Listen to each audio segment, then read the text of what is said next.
My stepmom makes fun of me and hates me. I tried to be nice, but she only has hate and disgust for me. Her nastiness would seep into my life, and it resulted into spiraling out of control. When my dad first introduced my stepmom to me, I was 10 years old. She was very nice to me, and he looked so happy that we met and hoped we could get along. They got married when I was 13, and I was happy to have a new family member. After the honeymoon phase, my stepmom told me one morning that we just needed to pretend to like each other around my dad, but when he is not here, I shouldn't bother her. Whenever it was just me and stepmom, she would say things to get to me. I'm introverted and don't like confrontation, so I just took it, hoping she would get over it, but it got worse. She would talk about my height and weight and say I was a funny-looking version of my dad. I hoped my dad would notice, but he didn't. He actually thinks she and I are close and that she understands me. My father is happy, and I didn't want to ruin his image of her. This year, my stepmom has started picking on me around my dad, and he has either joined in or ignored it. Well, right now I'm at my ends, and I'm scared I'm angry and frustrated at my stepmom and my dad. Dad was away for work, and it was just me and SM at home.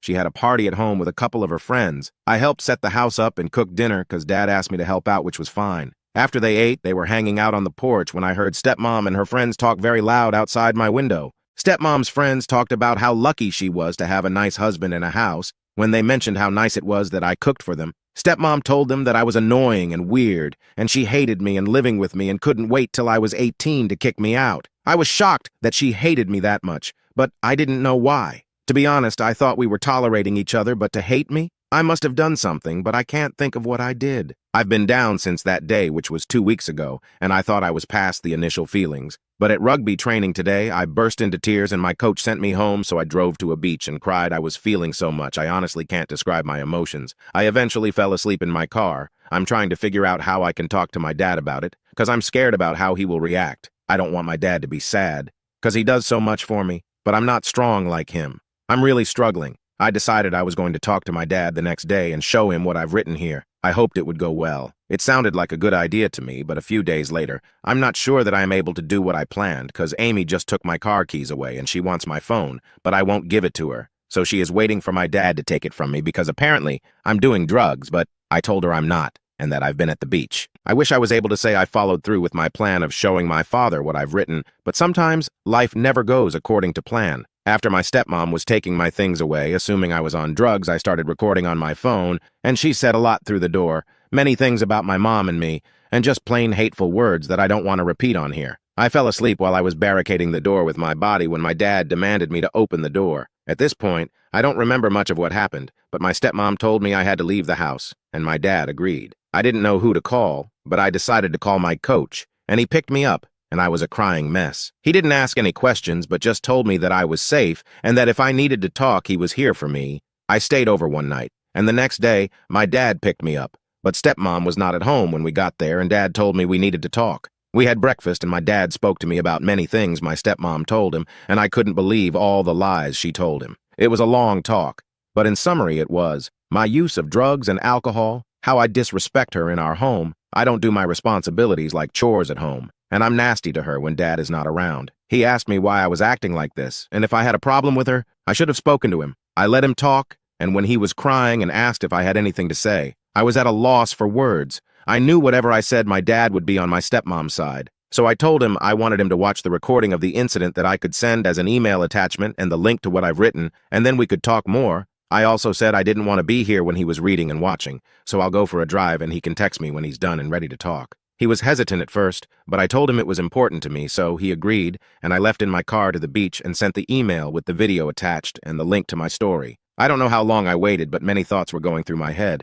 I was missing my actual mom so much. And what if my dad still sided with my stepmom? What can I do now? I fell asleep at the beach spot and was woken up by a police officer knocking on my car door and asking for my name. After confirming my name, he advised me to get out of my car and hand over my keys to him and to follow him to his car. He handcuffed me and assured me that I wasn't in trouble, but this was a welfare check because someone made a call that I was possibly suicidal. I didn't talk after he told me that, and all I remember was just crying. He made me sit in the back of the police car until the ambulance came and they took me to the hospital. I was asked many questions and was evaluated and was told I was depressed and may have extreme anxiety. The physician did say I might have other things, but would require further testing and some sessions with a psychiatrist. My dad came and visited me while in the hospital, and when I saw him, he looked really tired. When he spoke, it sounded like he was crying, and he told me he called the police on me because of the video recording I sent him. He heard everything my stepmom said, but he also saw the cuts on my thighs, and was scared and thought the worst. Honestly, I never watched the video, so I didn't know my thighs were visible. After we both cried, we spoke about a few things. I told my dad that I didn't feel comfortable living with stepmom after everything she said and done to me over the years, and I was not sure I could handle being around her since I didn't trust her. We spoke about arrangements and knowing my dad still loves my stepmom and I didn't want him to choose between us. I told him that I could talk to my coach if I could stay with him, and after calling him, he agreed. I've also been admitted to an agency that will support me because I am mentally unwell. I have been to one session so far and waiting for another evaluation to be done on me and some tests with my GP so they can diagnose me. I'm currently staying with my rugby coach, who has been an amazing pillar.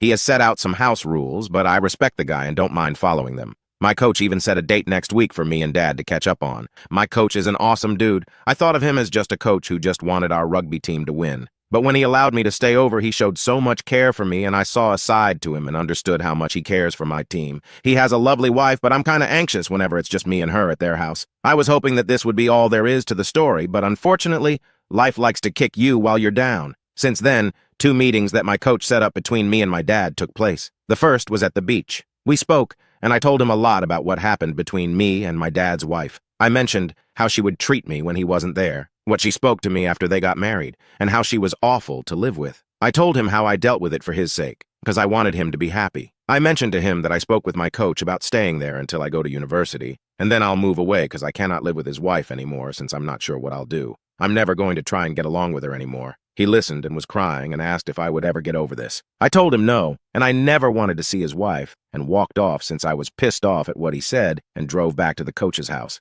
He messaged me later and said I'm acting like a kid, and I responded, that's because I am a kid. The second time we had a catch-up was dinner at my coach's house. My coach invited my dad to have dinner and hang with me. I was excited to hang out and catch up with my dad even after our last meet because I was feeling a bit better. But at the same time, I was feeling anxious about the meetup, like I had a bad gut feeling. But I ignored it. Dinner went great. Me, Dad, and Coach had fun playing with his pool table. And later on that night, Coach gave us space to talk. Dad talked about my mom and me as a kid. Just things he would tell me when I was a kid, and it was just me and him. It was fun, and I really enjoyed our time together. When it was time to go home, I offered to drop him off since he drank, but he said his wife was here to pick him up, so I hugged him and he went. I kind of stayed in the garage and waited for her to leave so I could walk in the house, but I heard her say, "How's the little shit?" And I bolted out the door and told her to screw off. Boy, was I not ready for the slap my dad gave me, but all I remember was swinging a punch at him and knocking him down and my coach pulling me off my dad. My coach told my dad and his wife to leave. After they left, I told my coach I never wanted to see him again, and I texted my dad we were done, but it doesn't end there.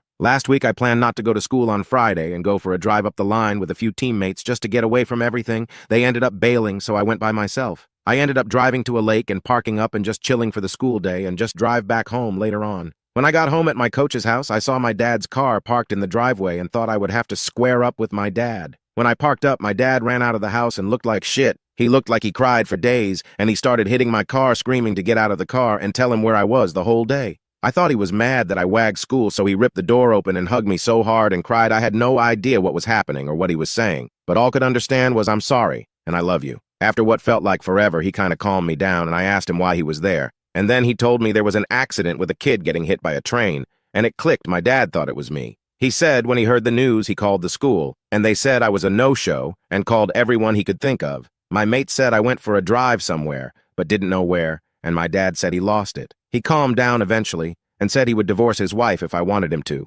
but I told him he needed to choose that for himself, because the reason I stayed quiet was to make him happy. If he is unhappy, he should make a choice for himself, because I don't want to be the reason he is unhappy. Now I have to look after myself, and that is getting away from her. And he cried and just said sorry some more. He ended up sleeping over in the same room as me that night and the night after cause I think he was scared and just trying to deal with all the emotions. I was okay with it, and my coach allowed it. He left after the weekend to sort himself out back at his home. I told him that where I am is good for me, not to worry, and that I'll turn off Do Not Disturb on my phone so I can see texts. That's pretty much it, really. I don't know what my dad is going to decide to do with his wife, but I am definitely not ever going to associate with her, ever in the foreseeable future. I love my dad too much to stop seeing him, but he knows my boundaries since I've set them out clear as day, and he knows as much as I love him, I will cut him off if I feel like it's not for me. I'm moving past what happened between me and my dad's wife for me, because I'm tired of letting her beat me in my mind, so I just gotta work on me. I'm currently happy staying with my coach and his wife. They have been amazing